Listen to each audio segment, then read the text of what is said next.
Sıkıcılık geliyor. Hiçbir şey yok burada. Askerden daha yeni geldim. Pişmanım geldiğim için yani. Eğlence hayatı yok. Bir aktivite yok. Sadece bulvarımız var işte.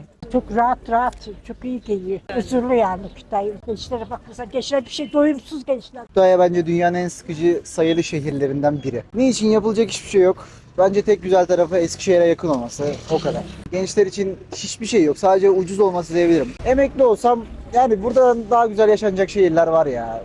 İzmir ya da Antalya'nın böyle kıyılarında yaşamak daha cazip olabilir. Onlar için de bir şey yok. Sağlık hizmeti desen ya da teknolojik hizmetler hiçbiri yok.